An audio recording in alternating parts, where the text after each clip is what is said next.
अस्सलामुअलैकुम नाज़रीन, उम्मीद है कि हमेशा की तरह आप अच्छे होंगे, खुश होंगे।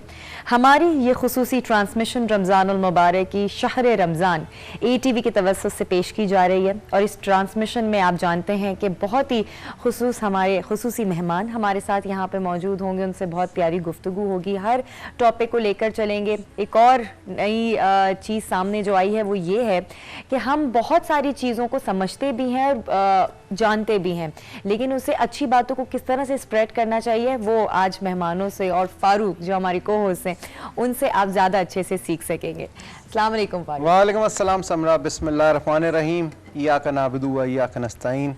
अल्लाह ताला हम तेरी इबादत करते हैं और तुझसे ही मदद मांगते हैं। माह सियाम, उम्मीद करता हूँ आप सबका अच्छा गुजरा होगा। हम लोग आपके साथ ये महीना गुजार रहे हैं, बरकतें समेटने का महीना है। हम कोशिश करते हैं अपनी ट्रांसमिशन के ज़रिए ऐसी पर्सनैलिटीज़ से आपकी मुलाकात कराएं जो रमज़ान के हवाले से आप तक मुफीद मालूमात पहुंचा सकें, ऐसी मालूमात जो प्रैक्टिकल भी हों, जो आपको आम लाइफ में हेल्प भी कर सकें और जिससे आपका कैरेक्टर और अखलाक जो है वो भी बेहतर हो सके, उसमें मज़ीद इम्प्रूवमेंट हो सके।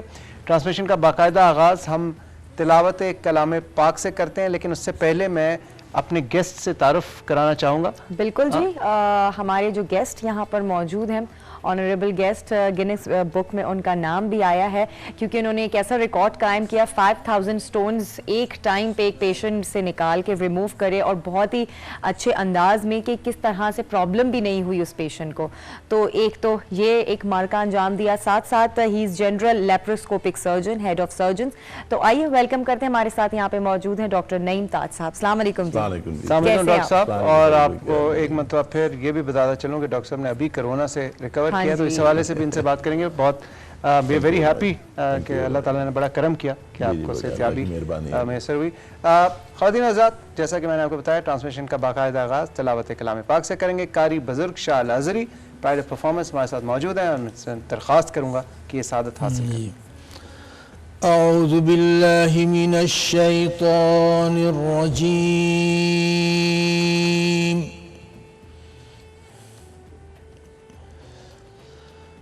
बिस्मिल्लाहिर रहमानिर रहीम।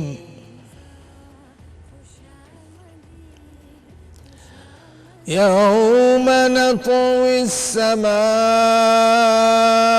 कतई सिजिल्लि लिलकुतुबि कमा बदअना अव्वल खल्क़िन नुईदुहु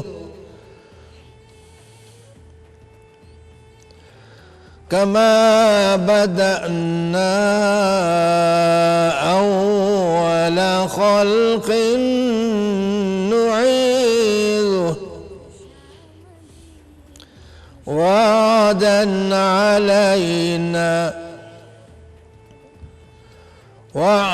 अलैना इन्ना कुन्ना फाइलीन।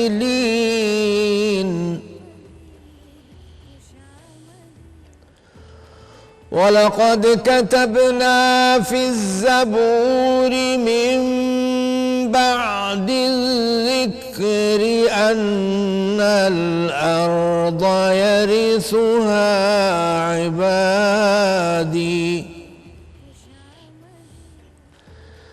अन्नल अर्द यरिसुहा इबादियस सालिहून।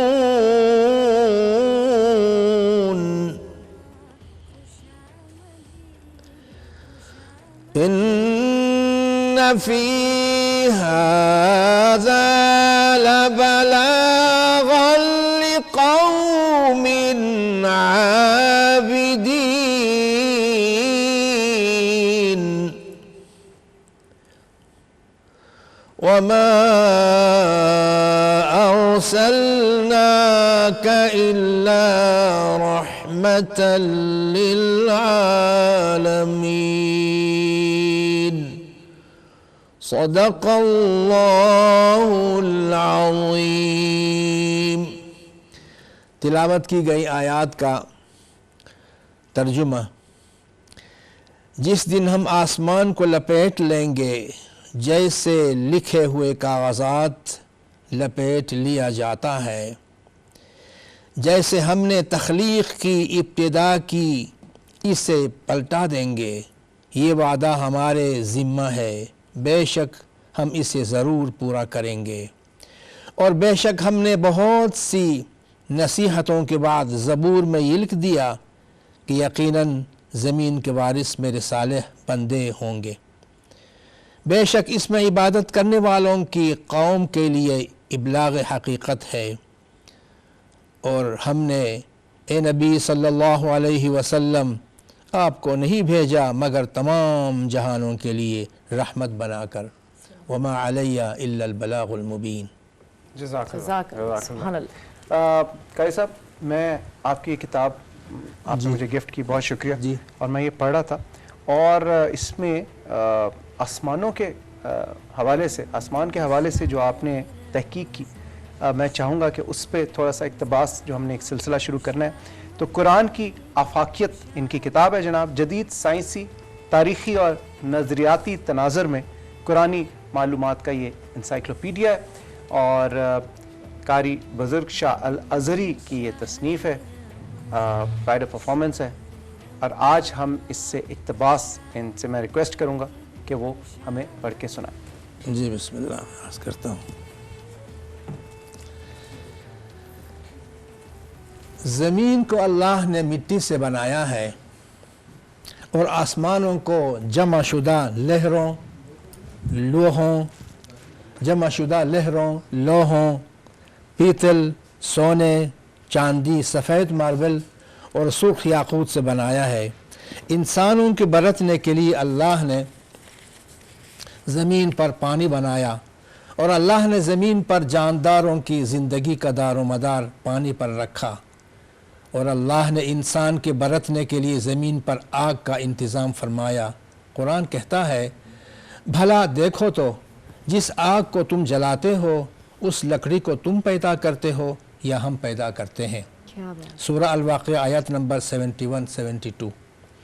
इंसान ने अल्लाह की दी हुई हिकमत से आग की हरारत को 1200 डिग्री सेंटीग्रेड तक बढ़ाकर इस्तेमाल कर चुका है, जबकि घरों में ताम पकाने के लिए 100 डिग्री सेंटीग्रेड की हरारत इस्तेमाल होती है।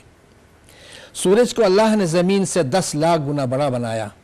कुर्रहाए ज़मीन और आसमान को अल्लाह ने गर्दिश में रखा। अगर ये मुतहरिक न होते तो मौसमों की तब्दीलियों और दिन और रात की तब्दीलियों से इंसान लुत्फ़ अंदोज़ न होता। सूरज के लिए मुमकिन नहीं कि वो चाँद को जाले और न ही रात के लिए मुमकिन है कि वो दिन से आगे निकल जाए, और ये सब के सब फ़ज़ा में तैर रहे हैं यानी गर्दिश कर रहे हैं। सूरह यासीन आयत नंबर 39। ये तमाम कुर्रहाए अर्ज़ व समा अपने अपने मदार में कंप्यूटर सिस्टम के तहत रवान दवा हैं। जब तक उनकी एनर्जी ख़त्म नहीं होगी रवान दवा रहेंगे। अगर ये अपने अपने मदार से 1 सेंटीमीटर मकदार में भी इधर उधर हो जाएं तो आपस में टकरा कर कायनात चश्म ज़दन में जल कर राख हो जाए और वो क़यामत का मंज़र होगा। अब देखिए, ज़मीन व आसमान, चाँद, सूरज, सितारों और कहकशाओं की वसअत का अंदाज़ा कीजिए। जिस तरह सूरज हमारे ज़मीन से 10 लाख गुना बड़ा है, इस तरह एक एटा कोरिनाई नामी सितारा हमारे सूरज से 50 लाख गुना बड़ा है। इसके बाद बेटल जूस नामी सितारे का नंबर आता है। इसके बाद बेटल जूस नामी सितारे का नंबर आता है। ये सितारा हमारे सूरज से 30 करोड़ गुना बड़ा है। इसके बाद नंबर आता है वी कैनिस मेजोरिस सितारे का, जो हमारे सूरज से 1 अरब गुना बड़ा है। गौर कीजिए, जिस कहकशा में हम रहते हैं इसमें 300 अरब सूरज मौजूद हैं। ये कहकशा इतनी बड़ी है कि अगर हम किसी ऐसी चीज़ में सवार हों जो कि 1 सेकंड में 3 लाख किलोमीटर का फासला तय करती हो, यानी 1 सेकंड में ज़मीन के गिर्द 7 चक्कर लगा सकती हो, तो उसको भी हमारे इस मिल्की कहकशां को आबूर करते करते 1 लाख नूरी साल लग जाएंगे। सुभान अल्लाह, बड़ी तहकीक है। और कैसे साहब, ये सिलसिला हम जारी रखेंगे, हम पूरे माह सयाम में आपसे इक़्तिबास सुनते रहेंगे। हाज़रीन नज़ार, एक छोटी सी ब्रेक लेंगे, ब्रेक के बाद वापस आएंगे, आपने जाना कहीं नहीं है, स्टे ट्यून्ड। जी जनाब, once again welcome back after a break. हमारी रमज़ानुल मुबारक की खुसूसी ट्रांसमिशन शहर रमज़ान ATV की तवज्जुह से पेश की जा रही है और हमारे कुछ और मेहमान हैं। बिल्कुल जी, अरशद चहाल साहब ने हमें ज्वाइन किया है, किसी तारीफ के मोहताज नहीं है, बहुत ही मारूफ राइटर हैं और बहुत बेतहाशा सीरियल्स ड्रामाज लिख चुके हैं, पाकिस्तान टेलीविज़न के साथ बहुत अच्छा काम किया। और अब मुझे याद नहीं आ रहा, लेकिन चहाल साहब का एक सीरियल में मैंने भी काम किया हुआ है, मुझे इसका नाम याद नहीं आ रहा। चहाल साहब अस्सलाम वालेकुम, क्या हाल है आपके? खैरियत से? जी बिल्कुल ठीक ठाक है, बहुत शुक्रिया आपने ज्वाइन किया। और डॉक्टर नईम ताज हमारे साथ पहले से मौजूद है। डॉक्टर साहब को भी शामिल गुफ्तगू करते हैं। We are very honoured to have both of you here. Doctor साहब, आपसे मैं पहले पूछना चाहूँगा, आप अभी कोविड से रिकवर किया आपने जी। और हमने अनफॉर्चुनेटली बहुत से हेल्थ वर्कर्स को, बहुत से सीनियर डॉक्टर्स को भी कोविड के हाथों लूज़ किया, जो कि एक बहुत मिसफॉर्चून रही है हमारे साथ। तो मैं आपसे जानना चाहूँगा कि आप अब तो इतनी एहतियात डॉक्टर्स भी कर रहे हैं और वो शील्ड भी और वो पर्सनल प्रोटेक्शन इक्विपमेंट वो सारा, तो आपको कैसे हो गया? असल में बड़ी मेहरबानी जी, आपने बुलाया इनवाइट किया इसमें। एक तो अल्लाह की मेहरबानी है कि अल्लाह ने रिकवर कर दिया, क्योंकि ये कोई पता नहीं वायरस किसी को बहुत बुरी तरह हिट करता है और ये काफ़ी कंडीशन आपकी डिटोरिएट भी हो जाती है और अल्लाह रिकवर भी कर देता है। और हेल्थ केयर वर्कर्स को ये बहुत ज़्यादा हिट कर रहा है। अभी हमारे रिसेंटली एक डॉक्टर हैं पिम्स में, पहले उनकी मदर की डेथ हुई, इससे फिर 3 दिन बाद उसके फादर की डेथ हुई, फिर छोटे भाई की हुई, फिर उसकी अपनी डेथ हो गई। तो इतनी बुरी तरह ये हिट कर रहा है हेल्थ केयर वर्कर्स को। और हम लोग बार बार लोगों से यही मिन्नत करते हैं, रिक्वेस्ट करते हैं कि आप लोग प्रोटेक्शंस रखें। अब आप एक पेशेंट होता है, उसके साथ 10 अटेंडेंट बैठे होते हैं। अब 10 अटेंडेंट है पेशेंट को, तो हमने टेस्ट करा लेते हैं ये पेशेंट नेगेटिव है, पॉजिटिव है, और उसके अटेंडेंट्स को नहीं पता होता, फिर कोई प्रिकॉशंस नहीं ले रहे होते हैं, मास्क और सारा सोशल डिस्टेंसिंग वगैरह, और कोई बंदा डिस्क्लोज भी नहीं करता कि जी मुझे पॉजिटिव हैं, या वो टेस्ट कराते हैं नहीं कराते। सिमिलरली मेरा भी एक पेशेंट्स पे जिसने मैंने राउंड किया, तो वार्ड में उसमें काफ़ी सारे उसमें पेशेंट्स थे जो पॉजिटिव थे, उनके अटेंडेंट्स भी पॉजिटिव थे जो कि वार्ड में बैठे हुए थे। और कंजेस्टेड एरिया होता है, एक पेशेंट के साथ 8-8, 10-10 अटेंडेंट्स। फिर एक पेशेंट को ऑपरेट करते हुए उसके थ्रू मुझे हुआ कोविड, मुझे इससे साथ मेरे साथ जूनियर डॉक्टर था, हम दोनों को हो गया। और काफ़ी इसमें हालांकि हमने वैक्सीनेशंस वगैरह भी खैर पहले यूज़ की थी, मगर ये था कि अब पेशेंट तो हमने ऑपरेट करना ही करना है, हम रिफ्यूज़ तो कर नहीं सकते कि उसकी अपेंडिक्स परफोरेटेड थी, अपेंडिक्स फटी हुई थी, उसकी सर्जरी कर रहे थे, लेप्रोस्कोपिक सर्जरीज वगैरह, मगर अनफॉर्चुनेटली हम दोनों ने उससे कैच कर लिया। और विद इन 2 to 3 days कोई नई स्ट्रेन आई है ये, जिसको बहुत रैपिडली स्प्रेड करती है, स्ट्रेट अवे लंग्स में जाती है ये। पहले तो होता था ना, पहले 4-5 दिन वायरस स्टे कर रहा है और ये आपको कोई सिम्टम्स आ जाते थे, पता चल जाता था? जी, उससे पता चल जाता। अच्छा, वैक्सीन आपको कितने दिन पहले लगी थी? जो वैक्सीन देखें नहीं, वैक्सीन मुझे लगी थी कुछ तकरीबन 1 महीना पहले। अच्छा, अब वैक्सीन के बारे में भी लोगों दोनों डोजेस लगे थे आपको? नहीं, 1 डोज लगी थी। वैक्सीन के बारे में बड़ी मिथ्स आ रही हैं, लोग कहते हैं वैक्सीन नहीं लगाते जो वैक्सीन से हो जाता है, ये सब चीज़ें गलत हैं। वैक्सीन जस्ट लाइक जिस तरह आप लोगों ने पढ़ा होगा कि सीट बेल्ट की तरह है, कि सीट बेल्ट अगर आपको बांधी हुई तो इसका ये मतलब नहीं है आपका एक्सीडेंट नहीं होगा। या आपको मजाक में लोग कहते हैं जी ये नहीं है कि आप शादी करेंगे तो आप हंसी खुशी जिंदगी गुजारेंगे ऑन द लाइटर नोट। मगर ये कि वैक्सीन को अगर आप पॉजिटिवली लें तो वैक्सीन लगने से ये फायदा था कि हो सकता था मैं बहुत ज्यादा डिटोरिएट कर रहा था, ज्यादा सीवियर हो जाता। इम्यून सिस्टम फिर मैं उसको नेगेटिव नहीं लेता कि वैक्सीन लगी तो शायद उसकी वजह से हो गया, वैक्सीन की वजह से शायद मैं बच गया हूँ। वैक्सीन लगी है, पूरी तरह आप डिटोरिएट हो जाती, मेरी सेचुरेशन भी फॉल हुई, सेचुरेशन फॉल हुई, उसके बाद 88-89 पे, वाइफ भी मेरी डॉक्टर है। तो वो जो वायरस है हेल्थ केयर वर्कर्स को मैं बता रहा हूँ, मैंने कैच किया, मुझसे मेरी मदर ने कैच किया, वाइफ ने, बच्चों ने, पूरे घर वालों ने, उससे एक से फिर मेरी सेचुरेशन फॉल हो गई, फिर मैं हॉस्पिटल इमीडिएटली चला गया। लोग डरते हैं हॉस्पिटल जाने से। अगर आपकी सेचुरेशन 90 से कम आ रही है तो आप फौरन हॉस्पिटल चले जाना चाहिए और फौरन आप ऑक्सीजन लगा लें, बजाय कि ज़्यादा डिटोरिएट हो जाएं और आप बाद में वेंट में चले जाएं। तो उसमें फिर आपने फिर हॉस्पिटल चला गया, वहाँ से ऑक्सीजन वगैरह कुछ प्रॉनिंग एक्सरसाइजेज होती हैं वो लगाई, फिर कोई इंजेक्शंस होते हैं एंटीवायरल्स, उसके बारे में भी आजकल लोग कहते हैं जहर के टीके हैं ये नहीं लगाए, इससे ये हो जाता है वो लाजमी लगाने चाहिए। स्टीरॉइड्स जिसे कहते हैं डॉक्टर साहब? स्टीरॉइड्स भी लिए और साथ एंटीवायरल रेमडेसिविर जो होती हैं मेडिसिन, ठीक, एंटीवायरल, क्योंकि अगर आप माइल्ड टू मॉडरेट सिम्टम्स आपको हो रहे हैं कोविड के तो आप इनिशियली इसको रोक लें, ठीक, क्योंकि फर्स्ट वीक में ये वायरस रेप्लिकेट करता है। ओके, अगर आप उसको 10 दिन के अंदर अंदर वो इंजेक्शन लगवा लें और उसको रेप्लिकेट होने से बचा लें, ठीक ठीक ठीक है। ठीक ठीक, फिर तो आप सर्वाइव कर मतलब सकते हैं। सेल्फ मेडिकेशन करते रहे, हाँ, डॉक्टर वो पे करते ना रहे। जाए। अपने यूके से यूएसए में जितने दोस्त थे उनसे मैं इन टच था, वो बता रहे थे कि आप शुरू करें और एंटीवायरल ड्रग्स आप शुरू में लेनी चाहिए। हमारे लोग कहते हैं कि बिल्कुल डिटोरिएट, अगर 10 डेज के बाद एकदम वायरस मल्टीप्लाई हो गया फिर उसका कोई फायदा नहीं होगा। फिर उसको आप शुरू में लाइटली लेते हैं, यार नजला जुकाम है कोई नहीं, बस मैजोमैक्स खा लूं, पेनाडोल खा लूं, लोग समझते हैं शायद बस यही इसका ठीक है, इलाज है। हाँ। हालांकि ये इसका इलाज नहीं है बिल्कुल। आपके लंग्स में चला गया, आप अपना सीटी स्कैन के लाएं, लंग्स में चला गया तो immediately antiviral drugs, HDCT HRCT, HRCT, okay, तो HRCT स्कैन कराएं, उसके अंदर लंग्स में उसका स्कोरिंग सिस्टम होता है। तो अगर उसमें जा रहा है तो इमीडिएटली एंटीवायरल ड्रग्स ले लें, फर्स्ट 10 डेज में वो मल्टीप्लाई होता है। अगर आप मल्टीप्लाई होने से उसको रोक लेंगे आप रिकवर कर जाएंगे। अगर आप उसको नहीं करेंगे, डिटोरिएट हो जाएंगे, मल्टीप्लाई हो जाए, उसके बाद आप जितनी मर्जी दवाई ले लें फिर आपको फायदा नहीं होगा। ओके, तो इमीडिएटली इसको एग्रेसिवली ट्रीट करना चाहिए। मतलब कि पहले या दूसरे दिन ही अगर आपको सिम्टम्स आ रहे हैं और आप आ अच्छा रहे नहीं फील हैं कर और रहे हैं, आपने जी और आपके लंग्स में फाइंडिंग आ रही, ठीक है, तो फिर आप आपने जाके ले स्कैन लें। फिर उसके बाद ये था कि एक तो आपको सूरह बकरा की आयत 153 है कि जब भी मुसीबत आए तो आप सब्र से और नमाज से कायम नहीं और अल्लाह मदद करते। एक तो आपको पैनिक नहीं होना चाहिए।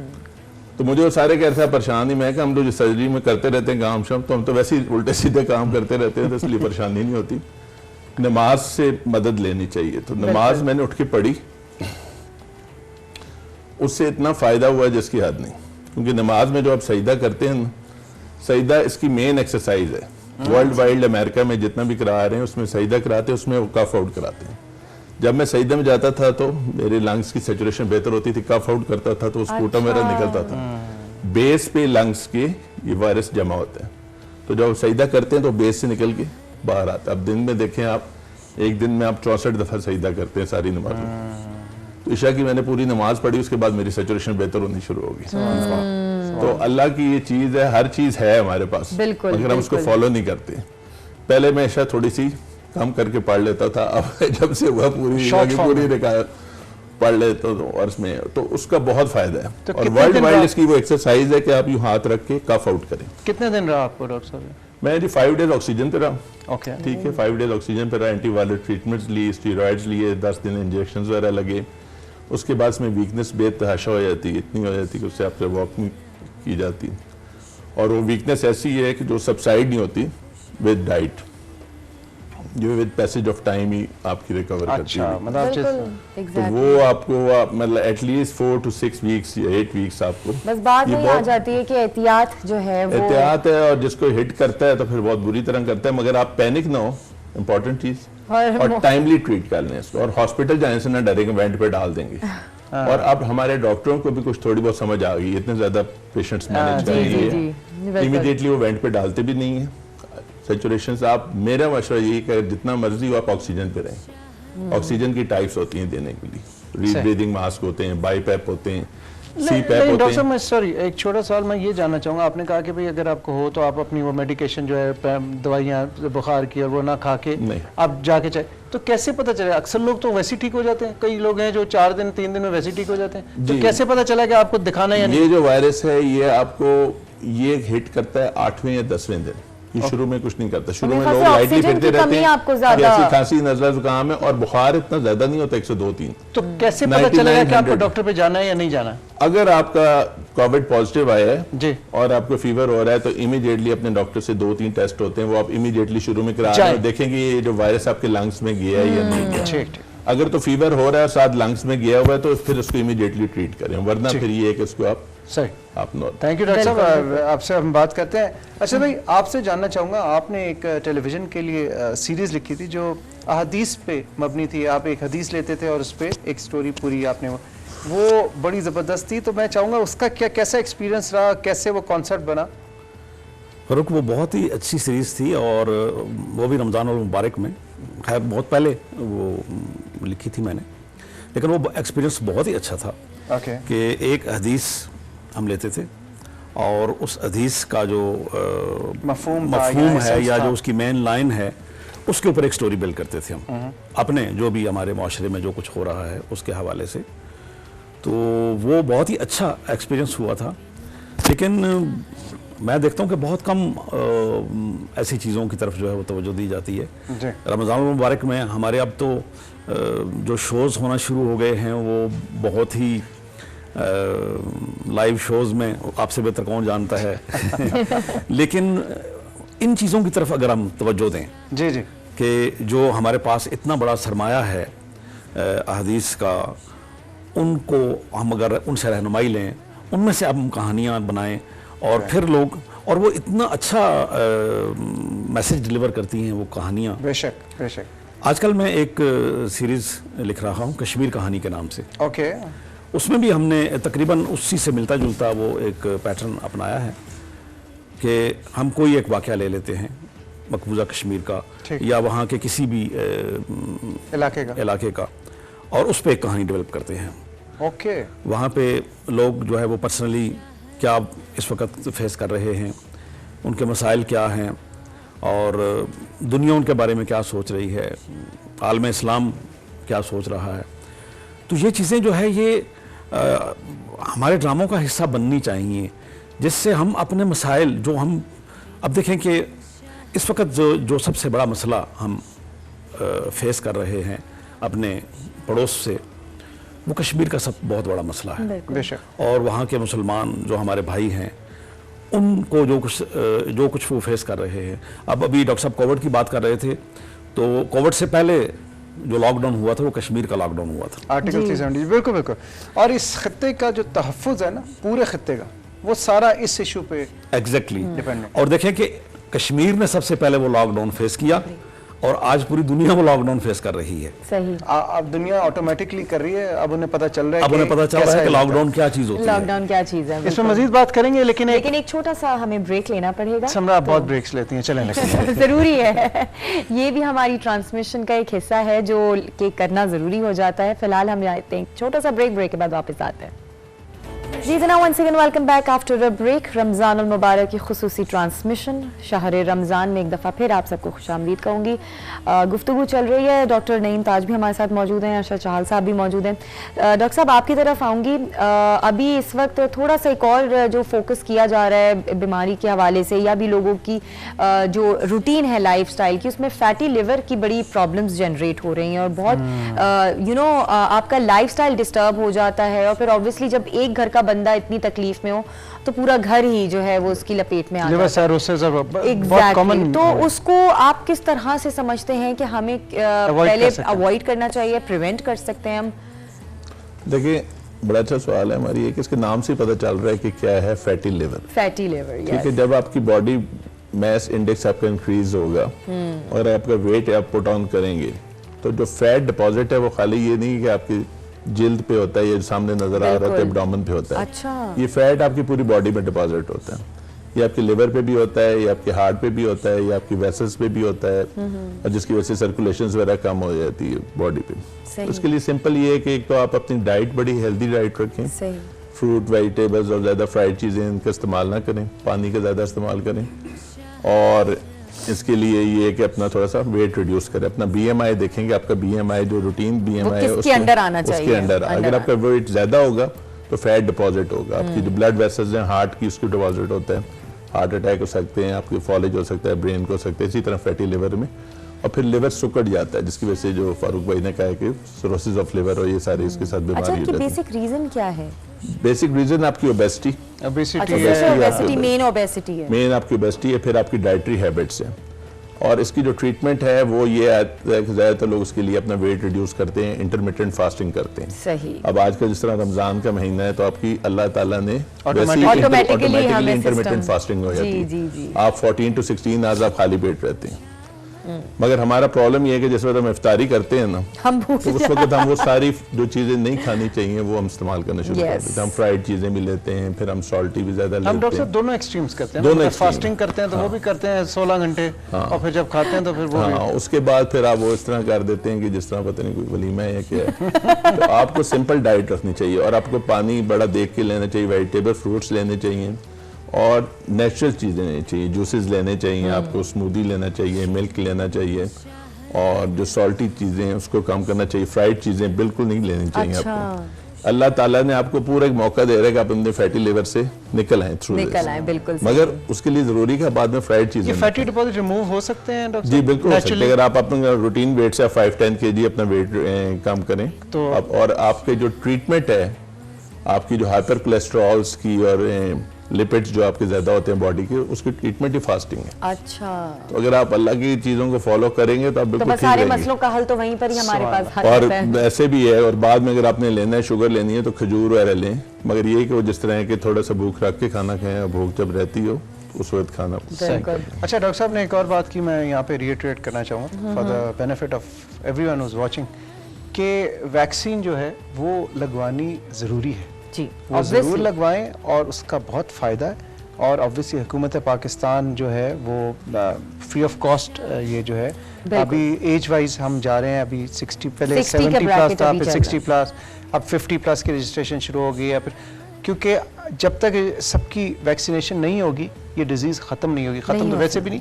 जी आप कुछ इसमें मैं एक ऐड कर देता हूँ कि जो वैक्सीन है ना, वैक्सीन के बारे में आपके एंटीबॉडीज प्रोड्यूस करती है, ठीक है जी। अब आपकी एंटीबॉडी एक वैक्सीन से प्रोड्यूस हुई, सेकंड मुझे कोविड हुआ, उससे मेरी एंटीबॉडीज प्रोड्यूस हो गई। अच्छा। अभी कल मैंने दोबारा सेकंड डोज फिर वैक्सीनेशन करी, वैक्सीन से अब मेरी एंटीबॉडीज 250 के करीब आई हुई हैं, 0.8 चाहिए होती हैं।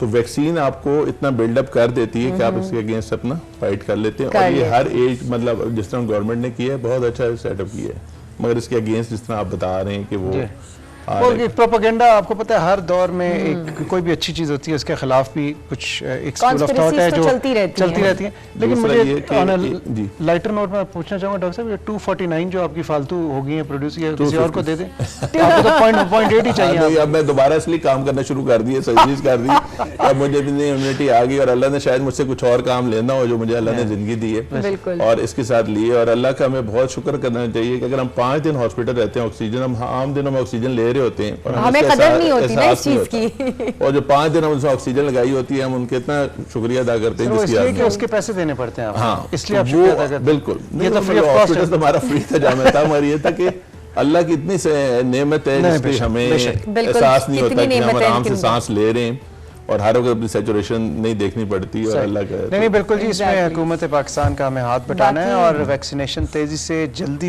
से जल्द कराएं, रजिस्टर जिस चीज़ की रजिस्ट्रेशन जिस एज ग्रुप की खुल रही है, क्योंकि इसी तरह हम इस मसले से बाहर निकल सकते हैं। आपने करवा ली? मैंने अभी नहीं करवाई क्योंकि मेरी एज ग्रुप तो अभी पता है, अभी तो 50 प्लस तक आया, तो मेरा जब एज ग्रुप आएगा तो मैं करा लूँगा। वो मैं कल एक जोक पढ़ा था बड़ा अच्छा, वो कहते कि जो है आप खैर कहना नहीं चाहिए कि अक्सर ख़वातीन जो है वो इसलिए नहीं करा रही कि उन्होंने कहा है कि ये तो एज ग्रुप के मसला है, वो लोग कहेंगे कि अच्छा ये तो एज बतानी पड़ेगी, तो कह रहे हैं जब सबके लिए खुल जाएंगे तब हम कराएंगे। ये भी एक स्कूल ऑफ थॉट है। अच्छा, तो आप भी उन्हीं में ही हैं? मैं तो वैसे ही अभी टीनेजर, मतलब स्टूडेंट, यू नो लाइक। अच्छा, चाहल साहब हमारे साथ मौजूद हैं। बिल्कुल, और मेरे जहन में एक इनके लिए भी सवाल आया था क्योंकि जाहिर है अभी कि जाहिर है इतने बेहतरीन राइटर हैं और काफ़ी अरसे से एक्सपीरियंस भी कर रहे हैं बहुत सारी चीज़ों को, तो मैं ज़रूर आपसे जानना चाहती हूँ कि आजकल की जो दौर में नौजवान नस्ल है और जो इस तरफ राग़िब हो रहे हैं, इस फील्ड की तरफ आ रहे हैं, आप क्या समझते हैं वही स्टैंडर्ड मेंटेन हो रहा है, उतनी ही अच्छी लिखाई आपको नज़र आ रही है और वो वाला जज्बा जैसे पहले राइटर्स में होता था जो आप जैसे लोगों में है वो, या कहीं जो कोई फ्लॉ है तो वो क्या है? समरा, इसमें देखें अब तो हमारे दौर में और आज के दौर में बहुत फ़र्क आ गया है, ख़ास तौर पे जो आपका नेट और कंप्यूटर जो है, बच्चे जो है वो उनके साथ चले गए हैं। हमारे ज़माने में तो बाकायदा तख्ती लिखी जाती थी हैंड राइटिंग के लिए और किताबें पढ़ी जाती थी। अब किताब का ज़माना जो है वो ऐसे लगता है जैसे या तो कम होता जा रहा है या फिर फारिग होता जा रहा है। लेकिन जो पढ़ने वाले, एक बात ये आप इस चीज से एग्री करेंगे कि वो किसी भी तरीके से वो डिजिटल वे में भी उसको पढ़ रहे हैं। हाँ, लेकिन जिन्हें शौक है पढ़ने का। बिल्कुल, असल में बात है कि अब इंफॉर्मेशन का तो एक, जैसे कहते हैं ना कि सुनामी आया हुआ है हर तरफ। आप गूगल खोलते चले जाएं तो आपको दुनिया जहान की इंफॉर्मेशन सब कुछ मिल जाएगा, ठीक है। लेकिन बात वही है ना कि डॉक्टर साहब सामने बैठे हैं कि आप एक वक्त में 50 एंटीबायोटिक लेके तो आपने आपको ठीक नहीं कर सकते। ये तो ज़ाहिर है इतनी ही जितनी आप हजम कर सकें वही आपको आपके जिस्म को ठीक कर सकती है। तो इसी तरह आप उतनी ही इंफॉर्मेशन, उतनी ही चीज़ जो है वो आप पढ़ते हैं और फिर आप उसे कंज्यूम करते हैं, कंज्यूम भी डाइजेस्ट करते हैं, डाइजेस्ट करते हैं, तो वो आपकी जहानत का और आपकी तख्लीक का हिस्सा बनती सही। है। वैसे आप जितनी मर्जी आप पढ़ते जाएं, देखते जाएं। अब आप ये देखें कि आप सारा दिन फेसबुक पे बैठे होते हैं, सारा दिन आप व्हाट्सएप पे बैठे होते हैं, तुम्हें ऑब्जर्व करते मुझे रहे। मैंने अभी तक एक दफा नहीं देखा। लेकिन जैसे ही आप फेसबुक बंद करते हैं, जो बंदा 8 घंटे तक से फेसबुक पे बैठा हुआ है, 8 घंटे के बाद आप उससे पूछेंगे आपने फेसबुक पे क्या देखा, कहेगा सिर्फ स्क्रॉल ही करता रहा। उसने कुछ नहीं देखा होगा। अब आप देखें कि 8 घंटे अगर आपने किताब कोई पढ़ी है तो आपको कुछ कितना एक्सप्लोर तो किया, आपने नॉलेज उससे गेन कितना की। जो है वो नॉलेज हासिल किया होता है, आपने कितना उससे सीखा होता है, कहाँ तक चले गए होते हैं। तो ये थोड़ा सा फर्क जो है आ रहा है अभी। मैं भी आगे चल के इसका कोई अपना बेहतर हो जाएगा। बेहतर हो आई जाए। थिंक इवॉल्विंग टाइम्स हैं, वक्त चेंज हो रहा है, टेक्नोलॉजी Exactly. चेंज हो गई है, किताबें अब ऑब्वियसली अब मुझे अभी भी मज़ा आता है वो हार्ड कवर में पढ़ने का, अखबार भी पढ़ने का, लेकिन अब वो ई बुक्स आ गई हैं, ई पेपर आ गए हैं, खैर बहुत सी टेक्नोलॉजी चेंज है। आपने एक खास, मैं आपसे रिक्वेस्ट करूँगा, हमद आपने जी, जरूर, पेश करनी है जरूर, बिल्कुल। क्योंकि माह सयाम है और मैं चाहूँगा आप हमारी ट्रांसलेशन में स्पेशल गेस्ट आए हैं, तो वो हमद अगर आप पेश करें तो। अभी मेरी एक किताब आई है ज़र ख़िज़ां के नाम से, Okay. उर्दू शायरी की, ये हम उसी में से है।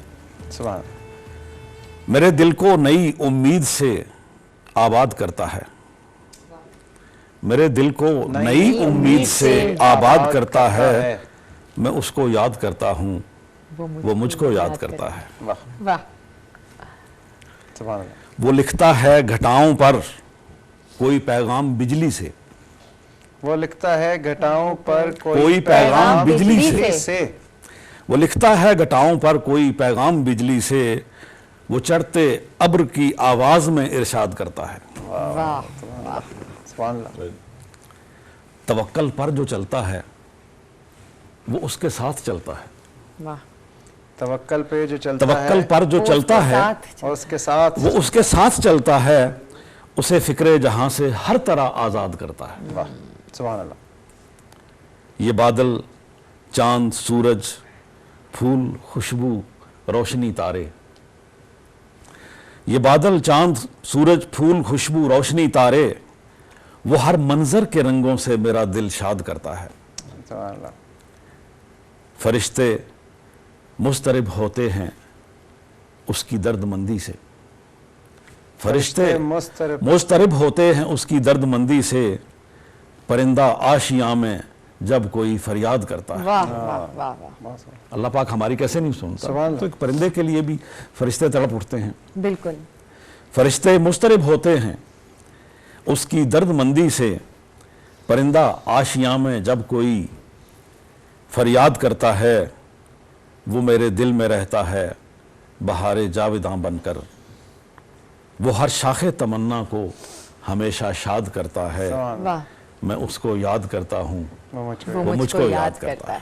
बहुत क्या बहुत बात, सुभान क्या अल्लाह। बात है। बहुत बहुत शुक्रिया अर्शद भाई, आपने ज्वाइन किया and it's an honour for us. Doctor साहब आप कुछ कहना चाहेंगे? मैं सिर्फ एक रमज़ान के ताउस्से से एक बात करना चाहता हूँ कि सब लोगों से रिक्वेस्ट है कि यार प्लीज़ ये जो दवाइयाँ हैं कोविड की, ये मार्केट से गायब ना करें, इसको ब्लैक ना करें।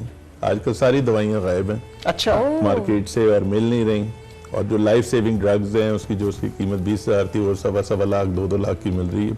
अभी मैं ढूंढ रहा था किसी जगह अवेलेबल ये नहीं। आपके दिल की इल्तिजा जो है हम तो सबकी आवाज़। रमजान में थोड़ा सा खुदा का खौफ करें। डॉक्टर साहब ने बड़ी सी अभी बात की एजोमैक्स है। नहीं मिल रही, कई आपको दवाइयाँ अभी मिल रही हैं। फारूक कल की बात थी जी कि लीमू जो है वो 100 रुपए किलो थे, उई हुई। आज एक दिन के बाद आज 500 रुपए किलो है। अच्छा देखिए, हमने सोचा क्या है, हमने सोचा है कि चूंकि रोजादार दिन भर की प्यास के बाद उसका कोई लीमू पानी पीने को दिल करता बिल्कुल, है, बिल्कुल। हमने उसको किस तरह से एक्सप्लॉइट किया है। सही सही। चले जी, इसी पैगाम के साथ ये बात आपने अच्छी की है। अगेन हम हर मरतबा कहते हैं ज़ख़ीरा अंदोज़ी, मुनाफाखोरी, ये एक ऐसे जरासीम है, ऐसी बीमारी है जिससे हमें निजात पानी है, हमें इंसानियत के लिए काम करना है। ये हमारे मज़हब हमें यही सिखाता है। बिल्कुल। बहुत शुक्रिया अर्शद भाई, आपने ज्वाइन किया। डॉक्टर साहब आपका बहुत बहुत शुक्रिया। ख़वातीन हज़रात, एक छोटी सी ब्रेक लेते हैं, ब्रेक के बाद वापस आते हैं, हमें जाना कहीं नहीं। Stay tuned. जी जनाब, once again welcome back after a break। खुसूसी ट्रांसमिशन रमज़ानुल मुबारक की शहर रमज़ान, पूरा ज़बरदस्त सा हमारा ये सिलसिला चल रहा है, मेहमानों के साथ गुफ्तगू चल रही है, लेकिन अधूरापन हमारा यहाँ पूरा होता है जहाँ हम रमज़ान पकवान के हवाले से बात करते हैं। क्यों फारूक? ये बड़ा इंटरेस्टिंग सेगमेंट होता है और बड़ा टेस्टिंग भी होता है, क्योंकि ऑब्वियसली जब अच्छे अच्छे पकवान पक रहे होते हैं, खुशबू आ रही होती है, तो आपके सब्र का भी इम्तिहान डबल हो जाता है। बिल्कुल। आम दिनों में तो आप अवॉइड करते हैं ना, कहते हैं रोज़ेदार के सामने खाना नहीं चाहिए, तो ताकि उसका वो ना हो। और ये जब हमारे सामने यहाँ पे स्टूडियो में जब वो चौधरी तौकीर साहब जो हैं वो पकवान बना रहे होते हैं, खुशबू आना लगवाते हो जब खुद अपने आंखों के सामने आप कुक कर रहे होते हैं, दैट इज समथिंग एल्स। लेकिन ये obviously for the benefit of all our viewers, हमें ये आपको सिखानी है ये रेसिपीज, ताकि आप भी ये मज़े मज़े के पकवान घर पे बना सकें। ख़ातिन हज़रात, अब हम किचन सेगमेंट की तरफ जाएंगे, लेकिन उससे पहले फारूक हसन और समरा को दें इजाज़त। इंशाल्लाह ताला माह सियाम में ATV की इस खुसूसी ट्रांसमिशन में आपके साथ हमारा साथ रहेगा। इंशाल्लाह फिर मुलाकात होगी, तब तक के लिए इजाज़त। अल्लाह हाफिज़। बिस्मिल्लाहिर्रहमानिर्रहीम। मैं हूं शेफ़ तौकीर और मेरे साथ है शेफ़ साहिल। आज की रेसिपी रमज़ान की मुनासबत से शुरू में हम आपको बना के दिखाएंगे। ये पूरा 30 दिन जो है ना, या जितने भी दिन बकाया रमज़ान के शो के बाद होंगे, तो इस रेसिपी को आप गाहे बगाहे बना सकते हैं। बच्चों की बड़ी फेवरेट, लेकिन सिर्फ बच्चों की नहीं, जो भी घर में मेहमान होंगे या खुद आप इसको खाएंगे, आप इसको इंतहाई इंजॉय करेंगे।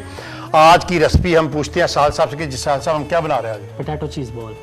पोटैटो चीज़ बॉल, यानी कि हम सबसे पहले जो चीज़ हमने इसके लिए बनाई है वो आलू, जिसे साहिल साहब पोटैटो कह रहे हैं। तो हमने उनको उबाला, उबालने के बाद फिर हमने उसकी स्किन उतारी, स्किन उतारने के बाद हमने उनको मैश कर लिया। तो ये तो बड़ी सादा सी चीज़ है। और दूसरी ये कि इसको बनाने के थोड़ा टाइम चाहिए, तो हमने इस शो से आने से पहले हमने ये जो थे मैश पोटैटोस, हमने इनको बना के रख लिया। अब इसके बाद जो प्रोसेस होगा हम सारे के सारा आपके सामने बनाएंगे, ताकि आप जब घर में बनाएं तो आपको किसी किस्म की दिक्कत ना हो इसमें बनाने में। बहुत आसान है, लेकिन उतनी ही ज़्यादा ये मज़ेदार है। जो चीज़ें इसमें जाती हैं वो हम आपके साथ अभी शेयर करते हैं। सबसे पहले जब हमने इसको उबाल लिया, इनको डीस्किन कर लिया, करने के बाद हमने इसको मैश कर लिया। मैश करने के बाद हमने इनको ठंडा कर लिया, ये बड़ा ज़रूरी है। और ठंडा करने के बाद हमने जो इंग्रेडिएंट इसमें डाले हैं वो हम अपनी रेसिपी भी आपको साथ शेयर जब करेंगे, तो एक एक चीज़ उसमें लिस्टेड है, कितनी कितनी क्वांटिटी इसमें। ये हमने कितने 1 किलो लिए थे? 2 पोटैटो सर। 2 पोटैटो जो कि बड़े हैं, और तकरीबन वो उनका वज़न वही 800 से 1000 ग्राम बनता है। उसके बाद ये है कि हमने करने के बाद अब इसमें हम डालेंगे चीज़। और चीज़ कौन सा हम डालेंगे इसमें? चेडर चीज़। हम इसमें डालेंगे चेडर चीज़।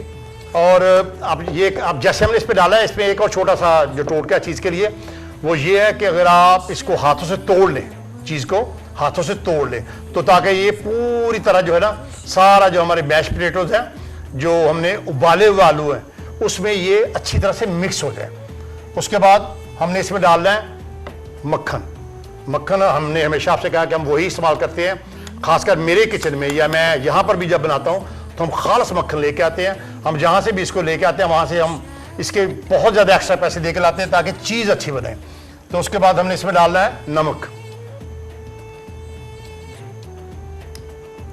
और नमक कुछ लोग ज़्यादा खाते हैं, कुछ कम खाते हैं, वो आपने हस्बे जायका, अगर आप ज़्यादा समझते हो तो आप इसमें ज़्यादा डाल दें। उसके बाद हमने इसमें डालनी है क्रश की हुई ब्लैक पेपर।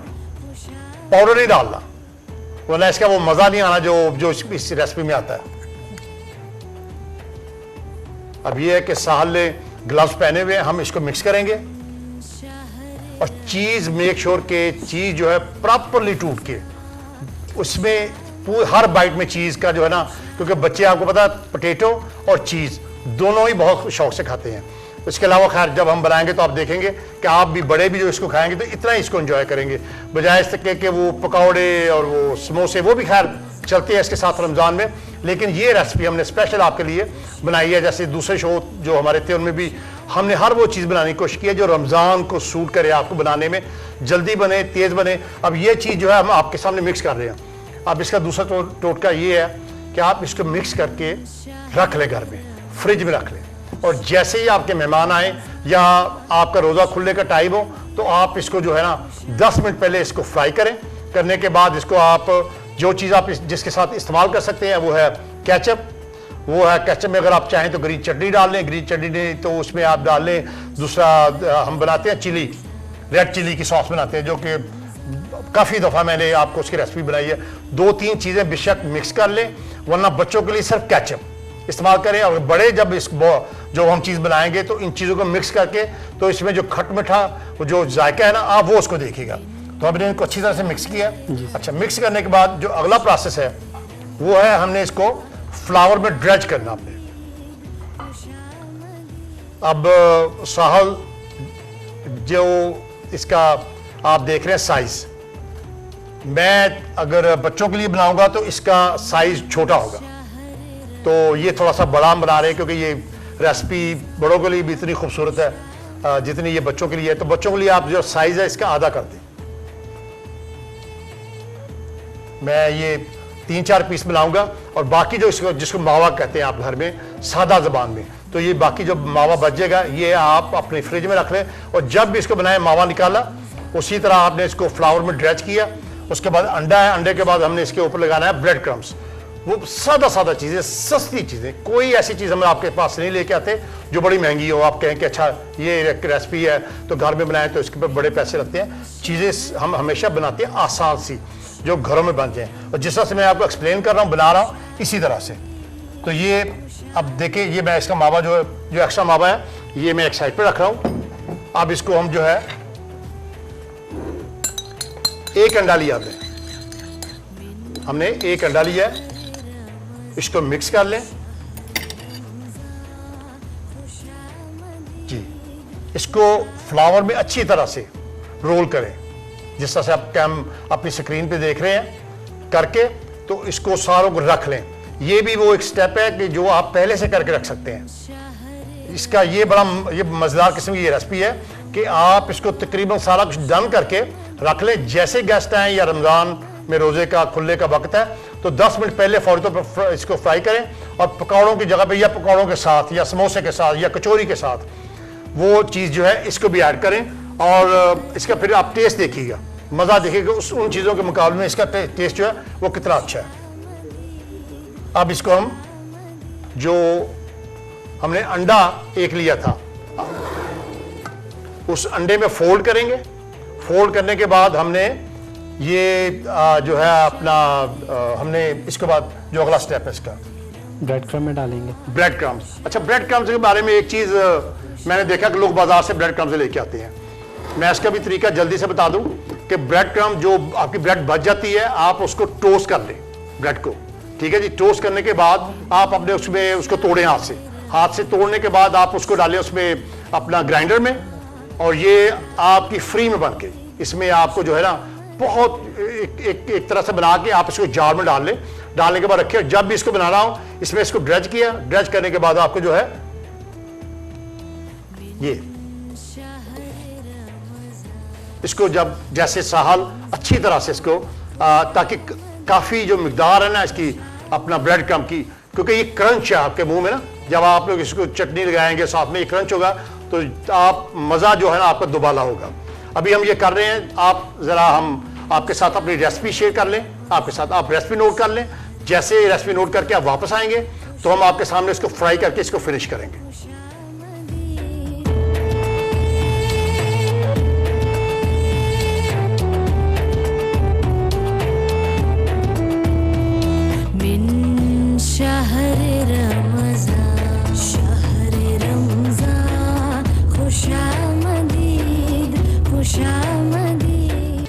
ले जी, वापस आ गया। रेसिपी आपने नोट कर ली होगी। सादा, सिंपल और बड़ी आसानी से बनने वाली रेसिपी, लेकिन इसका जो मज़ा है वो बहुत ही दुबाला होगा। और इतने मैंने इसको तफसील से आपको हर चीज़ जो है ना इसकी एक्सप्लेन की है। होपफुली आपको बनाने में आसानी होगी। जैसे मैंने एक चीज़ इसको अब फ्राई करने से पहले मैं आखिरी चीज़ बता दूँ आपको कि आपने ये सारा कुछ करने के बाद इनको जो पोटैटो बॉल्स हमने बनाए हैं, बच्चों के लिए छोटे हैं, बड़ों के लिए थोड़े से बड़े हैं, ये आपने सारे बॉल्स बना के रख लेने फ्रिज में जब निकले। और अब ये आखिरी स्टेप जो है ये आपने अफ्तारी से पहले करना है। तो ऑयल हमने इसमें जो यूज़ किया है अब वो गर्म है। और ये आखिरी बात, जब आपने इसको फ्राई करना है तो मेक श्योर कि ऑयल आपका मुकम्मल जो है ना गर्म हो। ठंडे ऑयल में आपने इसको नहीं डालना वरना ये टूट जाएंगे। ये देखें जी, वाह।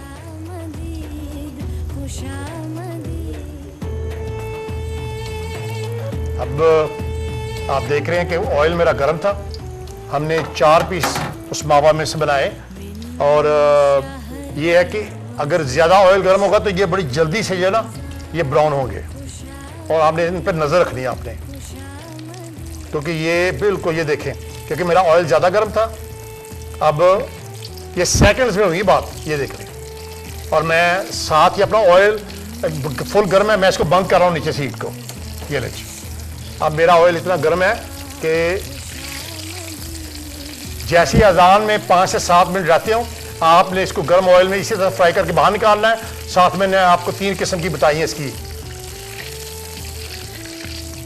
अब ज़रा एक में और चीज़ है कि अगर आप गर्म ऑयल में इसको करते हैं तो अक्सर दरमियान में से ये कच्चे भी रह जाते हैं।